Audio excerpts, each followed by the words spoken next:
کچھ دیر خاموشی چھائی رہی، پھر اجنبی نے ماحول پر تبصرہ کرتے ہوئے کہا، میں یہاں آنے پر آپ کے حسن انتخاب کی داد دوں گا۔ یہ تو جنت کی ہر جگہ ہی بے مثال ہے، مگر یہاں کی پرسکون خوبصورتی، تنہائی کی متلاشی کسی شخص کے لیے شاید جنت کا بہترین تحفہ ہے۔ اجنبی کی یہ بات کسی پہلو سے غلط نہیں تھی۔ ہر جگہ کا آسمان اس جگہ کے پہر کے عین مطابق تھا۔ رہائش گاہوں کے سیاہ آسمان پر تارے بکھرے ہوئے تھے، نیلے سمندر پر نیلے عنبر تلے پیلا سورج چمک رہا تھا، سبزے کے افق پر شفق کی لالی آگ برسا رہی تھی، اور جنگل کی اوٹ سے طلوع آفتاب سے قبل کا سویرا جھانک رہا تھا۔ وقفے وقفے سے ان تمام جگہوں پر بارش کے ایسے قطرے برستے جو کوسوں قزح کے رنگ میں ڈوبے ہوئے ہوتے۔ اس کے ساتھ ہی برستی بارش پرکیف موسیقی کی مانند محسوس ہو رہی تھی۔ عبداللہ نے اجنبی کی بات پر چاروں طرف دیکھتے ہوئے تبصرہ کیا، پھر تو آپ کے حسن انتخاب کی داد بھی دینا چاہیے، آپ بھی تو اسی جگہ تشریف لائے ہیں۔ اجنبی نے کہا، مگر مجھے اس جگہ کی کشش یہاں نہیں لائی، میں تو آپ سے ملنے آیا ہوں، بلکہ آپ کو تلاش کرتا ہوا یہاں تک آیا ہوں۔ عبداللہ نے پوچھا، مجھے تلاش کرتے ہوئے؟ لیکن کیوں؟ بے اختیار عبداللہ کے منہ سے نکلا۔ اسے سمجھ میں نہیں آ رہا تھا یہ اجنبی اسے کیوں تلاش کر رہا تھا، جبکہ عبداللہ اسے جانتا بھی نہیں تھا۔ فرشتے کی آواز اسرا کے ہوش و گوش کو فردوس بری میں داخلے کی وہ نوید مسرت دے رہی تھی جس سے بڑی نعمت کوئی نہیں تھی۔ اس کا دل چاہ رہا تھا فرشتہ جنت کا ذکر کرتا رہے اور وہ سنتی رہے، مگر پھر ایک سوال نے اس کے ذہن کے دروازے پر دستک دے دی۔ کیا قیامت ایسے ہی آئی تھی جسے اللہ تعالیٰ نے قرآن مجید میں بیان کیا تھا؟ ظاہر ہے میں تو اس وقت زندہ نہیں تھی جب قیامت آئی۔ کیا وہ اتنی ہی ہولناک تھی جتنی؟ اسرا نے اپنا سوال ادھورا چھوڑ دیا۔ حقیقت الفاظ کے جامع میں کبھی بیان نہیں ہو سکتی۔ فرشتے نے اسرا کے سوال کے جواب میں کہنا شروع کیا، قیامت کی حقیقت اس سے کئی زیادہ ہولناک تھی جتنا قرآن میں بیان ہوئی تھی۔ آپ جب چاہیں ان تمام واقعات کو اب بالکل اسی طرح دیکھ سکتی ہیں گویا وہ آپ کے سامنے ہو رہے ہوں، مگر اس وقت تو زلزلہ قیامت نے زمین سے زندگی کے ہر نام و نشان کو مٹا دیا تھا۔ اس کے بعد ایک طویل مدت تک زمین پر موت کا راج رہا، پھر رب کائنات کا اذن ہوا اور فانی زندگی اپنی کامل شکل میں دوبارہ جی اٹھی۔ سب مرد اور عورت جی اٹھے، ہر دور کا انسان، ہر خطے کا انسان، ہر رنگ اور ہر نسل کا انسان دوبارہ جی اٹھا۔ فرشتے کے لہجے میں وہی بانک پن تھا، اس کا انداز گفتگو واقعی بہت دلکش تھا۔ اس نے اپنی بات جاری رکھی، خدا کے فرشتے تمام انسانوں کو ہانک کر حشر کے میدان میں لے آئے۔ رب ذوالجلال کی ہستی جس نے امتحان کی غرض سے اپنے رخ زیبا پر غیب کا پردہ ڈالے رکھا تھا، عدل کامل کے لیے اس نے غیب کا پردہ اٹھا دیا۔ اس کے ظہور کے ساتھ ہی انسانوں کی عدالت شروع ہو گئی ہے۔ اپنی قوموں کو دعوت حق پہنچانے والے انبیاء، ان کی تصدیق کر کے بدترین حالات میں ان کا ساتھ دینے والے صدیقین، انبیاء کی نیابت میں دعوت حق کی گواہی دینے والے شہداء اور نیکی کی زندگی گزارنے والے صالحین، سب ایک ایک کر کے خدائے رحمان سے اپنا اجر پانے لگے۔ ہاں، حشر کے یہ سارے مراحل تو میں نے اپنی آنکھوں سے دیکھے ہیں، اسرا نے اس کی تائید کرتے ہوئے کہا، تو فرشتے نے نفی میں گردن ہلاتے ہوئے اسے ایک دوسرے پہلو سے آگاہ کیا، مگر آپ نے وہ پوری طرح نہیں دیکھا جو کچھ مجرموں کے ساتھ ہوا، اس لیے آپ نجات یافتہ لوگوں کے ساتھ دوسری سمت کھڑی تھیں۔ اصل قیامت تو ان مجرموں کی طرف آئی ہوئی تھی۔ روز حشر حق کا انکار کرنے والے کافر، خدا سے بغاوت کرنے والے سرکش، خود کو بڑا سمجھنے والے متکبر، اپنی اور دوسروں کی جانوں پر ستم ڈھانے والے ظالم، کمزوروں کے حق چھین لینے والے غاصب اور خدا کی نافرمانی کا ارتکاب کرنے والے فاسق، فاجر، مشرک، قاتل اور مجرم ایک ایک کر کے خدائی جبار کے عدل کا تجربہ کر رہے تھے۔ اس سزا جزا میں رائی کے دانے کے برابر میں عمل نہ تھا جو سامنے نہ آیا ہو۔ جس نے دل و دماغ کی تاریک گلیوں اور اپنی تنہائیوں میں خود کو آوارہ چھوڑا، اس نے اپنی آوارگی کو سب کے سامنے بے نقاب پایا۔ جس نے اپنی خلوت میں دوسروں کی تباہی کے منصوبے بنائے، اس نے اپنے ہر مکر اور فریب کو عین جلوت میں سب کے سامنے بے حجاب پایا۔ جس کے سینے میں دوسروں کے خلاف بغض، نفرت اور عداوت کے شعلے نہاں تھے، اس نے اپنے باطن کی ہر نجاست کو تمام زمانے کے سامنے بالکل عیاں پایا۔ اسرا یہ سن رہی تھی اور دل ہی دل میں شکر ادا کر رہی تھی کہ اللہ نے اسے اس بدترین انجام سے بچا لیا تھا۔ فرشتہ اس انجام کی مزید تفصیل بیان کرتا رہا۔ جس نے اپنی طاقت، مقام، مرتبے، دولت، صلاحیت اور علم کو اپنے فائدے اور دوسروں کے نقصان کے لیے استعمال کیا، اس نے جان لیا وہ کسی کا کچھ نہیں بگاڑ سکا۔ ہر مقتول زندہ ہو گیا، ہر برباد شاد و آباد کھڑا تھا، ہر مظلوم مسکرا رہا تھا، لیکن اس ظالم کے لیے عذاب و علیم کا سامان جہنم کے شعلوں کی شکل میں تیار تھا۔ جس شخص نے اپنی زندگی اور زندگی کی نعمتوں کو بندگی کے بجائے سرکشی اور غفلت کی نظر کیا تھا، اس نے دیکھ لیا کہ اس کی کل کمائی پچھلی دنیا کے ساتھ غارت ہو گئی اور حشر میں اس کے لیے سامان رسوائی کے سوا کچھ نہ تھا۔ شرک، الحاد، تکبر، حسد، ظلم، فحاشی، غرض معصیت کی ہر قسم وہ بوجھ بن چکی تھی جس کا تحمل کرنا ممکن نہیں تھا، مگر اس کو ڈھونڈنے کے سوا کوئی چارہ نہ تھا۔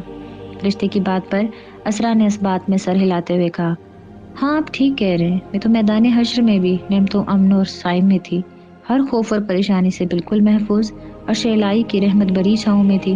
میں تو وہاں یہ دیکھ رہی تھی کہ ماضی میں کی گئی نیکیاں وہ بیش بہا کرنسی بن گئیں جس سے اہل ایمان ابدی خوشیاں خرید رہے تھے، ہمیشہ رہنے والے بے مثال محلات، قیمتی لباس، انواع و اقسام کے کھانے، سونے چاندی کے برتن، لامحدود سفر کرنے والی سواریاں اور خدا تعالیٰ کی بہت ساری نعمتیں جو کہ ان نیکیوں کے سبب خریدی جا رہی تھی۔ اسرا نے یہ ساری تفصیل اس لیے بیان کی تھی کہ اس نے خود اپنی نیکیوں کے عوض جنت کے اعلیٰ مقام کو اس طرح کمایا تھا اور اب تو یہ جنت اس کا ابدی گھر بن چکی تھی۔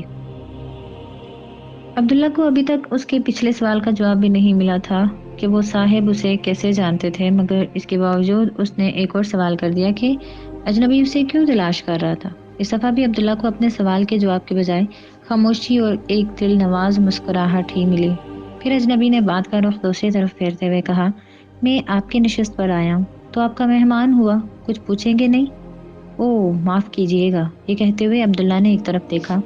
ایک خادم جو گویا اس کے اشارے ہی کا منتظر تھا تیزی سے چلتا ہوا اس کی سمت آیا اور عبداللہ کی آنکھ کا اشارہ سمجھتے ہوئے ایک مشروب اجنبی کے سامنے رکھا، پھر عبداللہ کا خالی گلاس بھی بھر دیا۔ آپ نے ایسا مشروب کبھی نہیں پیا ہوگا، یہ صرف یہی ملتا ہے، عبداللہ نے اپنا گلاس ہاتھ میں اٹھاتے ہوئے کہا۔ وہ اس کا منتظر تھا کہ اجنبی پیے تو وہ بھی پینا شروع کرے۔ اجنبی نے شکریہ کہتے ہوئے گلاس ہونٹوں سے لگایا اور بے اختیار بولا، آپ کا انتخاب ہر پہلو سے بہت عمدہ ہے، آپ بلا شبہ ایک باکمال انسان ہیں، مجھے آپ سے مل کر جتنی خوشی ہو رہی ہے اتنی کسی اور سے مل کر نہیں ہوئی۔ اجنبی کی اس بات نے عبداللہ کے تجسس کو پھر بیدار کر دیا کہ وہ اجنبی کون ہے، مگر وہ 2 دفعہ پوچھ چکا تھا اور اجنبی نے اس کی بات کا جواب نہیں دیا تھا، اس لیے عبداللہ کو تیسری دفعہ اس کے بارے میں پوچھنا مناسب نہیں لگا۔ اس کے بجائے اس نے خود ہی اجنبی کے بارے میں جاننے کا فیصلہ کیا۔ اس نے ایک لمحے کو نظر اٹھا کر اجنبی کو دیکھا، وہ اطمینان سے اسے دیکھتے ہوئے مشروب پی رہا تھا۔ اس کی آنکھوں میں عجیب سی کیفیت تھی جسے عبداللہ کوئی معنی نہیں پہنا سکا۔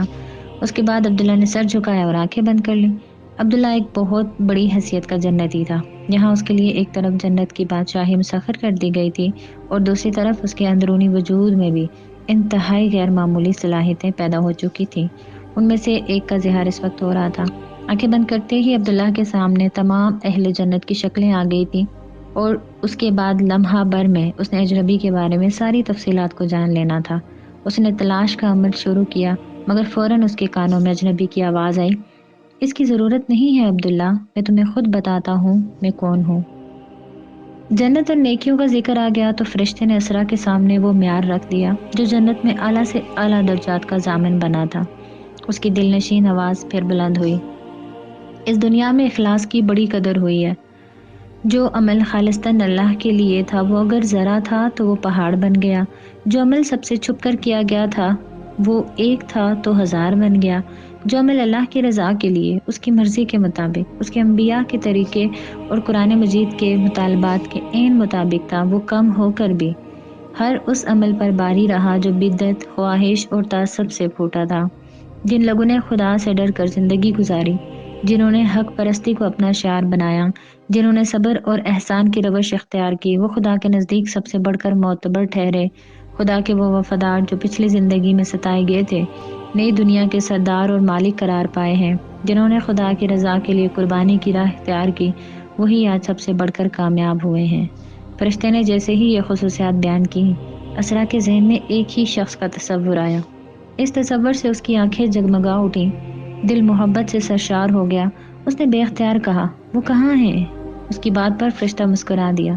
میں بہت دیر سے اس سوال کا منتظر تھا، مگر مجھے لگ رہا تھا کہ جنت کے حسن و جمال نے آپ کو اس طرح اپنے سحر میں جکڑ لیا ہے کہ… اسرا کا اضطراب بڑھ رہا تھا۔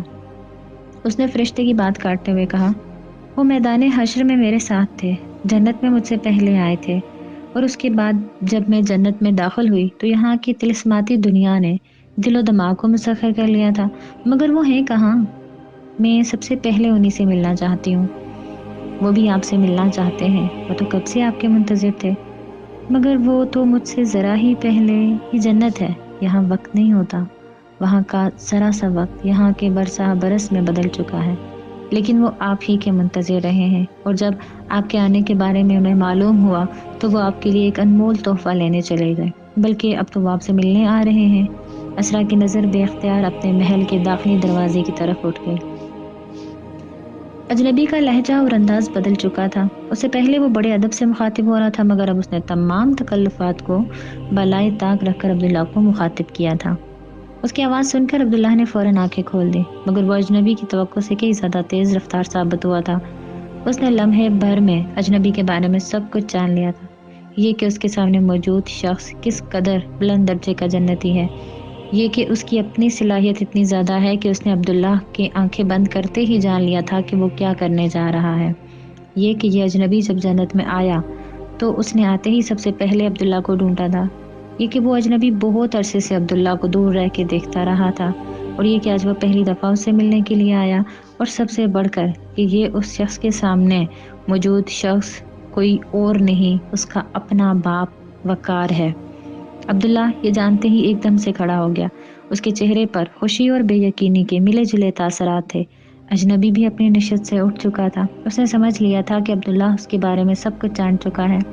اس نے اپنے دونوں ہاتھ عبداللہ کی سمت پھیلا دیے۔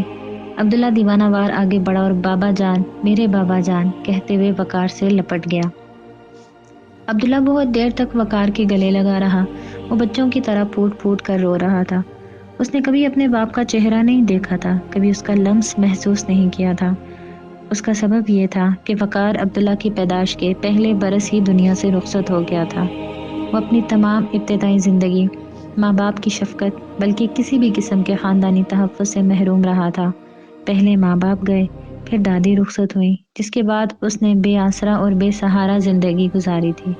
اس پر اللہ کا کرم ہوا تھا کہ اس کے باوجود وہ بری صحبت میں پڑنے کے بجائے ایک اعلیٰ انسان بن سکا اور جنت میں اعلیٰ ترین مقام حاصل کرنے میں کامیاب رہا۔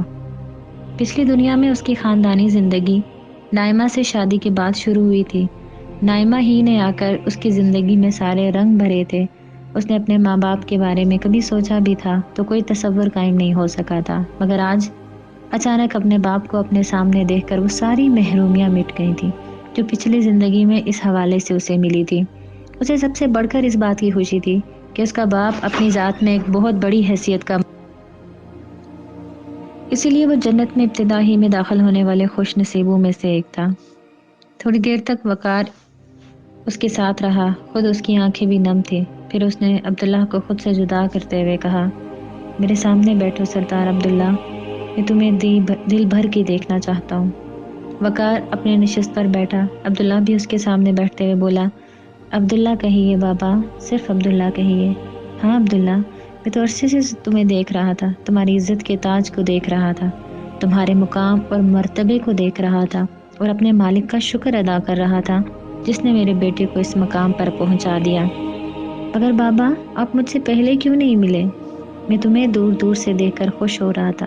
ہر محفل میں جب تمہاری عزت افزائی دیکھتا تھا، تمہارا مقام مرتبہ دیکھتا تھا نا، تو دل بہت خوش ہوتا تھا، اور جو مزہ اجنبی بن کر تمہیں دیکھنے کا تھا وہ اب کہاں آئے گا۔ مگر آج تم سے ملنے کی ایک وجہ تھی۔ وہ کیا بابا؟ آج تمہاری ماں جنت میں آئی ہے، میں آج تمہاری شکل میں اسے ایک بے مثال تحفہ دوں گا۔ سچ بابا؟ عبداللہ کے لیے یہ ایک اور بڑی خوشخبری تھی۔ وقار نے اسے جواب دیا، ہاں بیٹا، تمہاری ماں ایک اعلیٰ ترین انسان ہے، وہ بھی جنت میں اعلیٰ ترین درجات کی مستحق ٹھہری ہے۔ الحمدللہ، عبداللہ نے سکون کا سانس لیتے ہوئے کہا، بابا میں نے کبھی آپ دونوں کو تلاش کرنے کی کوشش ہی نہیں کی۔ میں نے جہنم میں اتنے زیادہ لوگوں کو جاتے ہوئے دیکھا ہے کہ ڈر لگتا تھا کہ اپنے ماں باپ کے بارے میں کوئی بری خبر نہ سن لوں، مگر مجھے کیا پتا تھا کہ میرے ماں باپ جن سے میں بالکل واقف نہیں تھا اتنے بڑے درجے کے جنتی ہوں گے۔ مگر تم سے کم ہے عبداللہ، تم تو آسمان کا تارا بن چکے ہو۔ نہیں بابا، میں تو بس آپ کا بیٹا ہوں۔ ہاں، مجھے آپ اپنے بارے میں بتائیے نا، میں آپ کے بارے میں سب کچھ جاننا چاہتا ہوں۔ میں اپنے بارے میں بتاؤں گا، سب کچھ بتاؤں گا، مگر اس وقت تو میں تمہارے بارے میں جاننا چاہتا ہوں۔ میں نے تمہیں آخری دفعہ دیکھا تھا، تم بہت چھوٹے تھے، پھر اللہ نے تمہیں اتنا بڑا مقام دے دیا، یہ سب کیسے ہوا؟ مجھے بتاؤ بیٹا۔ اس کے کہنے پر عبداللہ اسے اپنے بارے میں بتانے لگا، اپنی ابتدائی زندگی کی محرومیاں، پھر نائمہ سے اس کی شادی ہونا، پھر اپنی دایانہ زندگی کی پوری داستان عبداللہ اسے سناتا رہا۔ عبداللہ خاموش ہوا تو وقار نے اس سے پوچھا، مجھے میری بیٹی نائمہ سے کب ملواؤ گے؟ بابا، عجیب اتفاق ہے کہ وہ بھی جنت میں ابھی ابھی آئی ہے، اس کے بعد اللہ تعالیٰ نے آپ سے ملا دیا۔ لیکن میری امی، عبداللہ کی بات پر وقار ہنسنے لگا، اس کا مطلب ہے کہ ہم ایک لین دین کرنا ہوگا، میں تمہیں تمہاری ماں سے ملواؤں گا، تم مجھے میری بیٹی نائمہ سے ملواؤ گے۔ لیکن پہلے امی، عبداللہ نے اصرار کیا، ہاں میں بھی یہی چاہتا ہوں، میں ابھی تک اس سے نہیں ملا، میں یہ چاہتا تھا کہ اس سے ملنے جاؤں تو تمہاری شکل میں ایسا تحفہ لے کر اس کے پاس جاؤں کہ وہ خوش ہو جائے، اس کے تصور میں بھی نہیں ہوگا کہ بیٹا اتنے بڑے مقام پر پہنچ گیا ہے۔ چلیے بابا ابھی چلتے ہیں۔ عبداللہ بے تابی سے کھڑا ہو گیا، پھر وہ کچھ سوچتا ہوا بولا، بابا میری امی کا نام کیا ہے؟ تمہاری ماں کا نام اسرا ہے۔